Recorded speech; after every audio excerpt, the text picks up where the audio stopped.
Welcome to my moms kitchen YouTube channel. আজকের recipe আলু দিয়ে মশলাদার ডিমের তরকারি। এই পদ্ধতিতে বানিয়ে দেখুন, আশা করছি আপনাদের ভালোই লাগবে।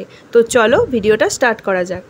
প্রথমে কড়াইতে তেল গরম করে নিয়ে তেলের মধ্যে একটু নুন, হলুদ গুঁড়ো, কাশ্মীরি লঙ্কার গুঁড়ো দিয়ে মিশিয়ে নিয়ে ডিমগুলো দিয়ে ভেজে নেব।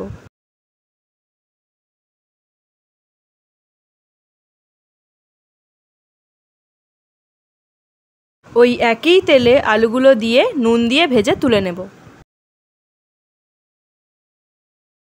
কড়াইতে আরেকটু তেল অ্যাড করে নিয়ে ফোড়নে দেব গোটা গরম মশলা ও তেজপাতা। সবগুলোর ফ্লেভার ছেড়ে দিলে দিয়ে দেব পেঁয়াজ বাটা, দিয়ে ভালো করে মিশিয়ে নেব। এবার দেব আদা, রসুন, শুকনো লঙ্কা ও জিরে দিয়ে একটা পেস্ট বানিয়ে রেখেছিলাম, সেটা দিয়ে ভালো করে মিশিয়ে নেব। এবার টমেটো বাটা দিয়ে ততক্ষণ মেশাবো যতক্ষণ না পর্যন্ত টমেটোর কাঁচা গন্ধ চলে যাচ্ছে। এবার দেব হলুদ গুঁড়ো, লঙ্কা গুঁড়ো, কাশ্মীরি লঙ্কার গুঁড়ো ও স্বাদমতো নুন দিয়ে একটু মিশিয়ে নিয়ে দেব ধনে গুঁড়ো, দিয়ে সবগুলো মিশিয়ে নেব। এবার ভেজে রাখা আলুগুলো দিয়ে কষিয়ে নিয়ে দেব পরিমাণ মতো জল, দিয়ে ফুটতে দেব।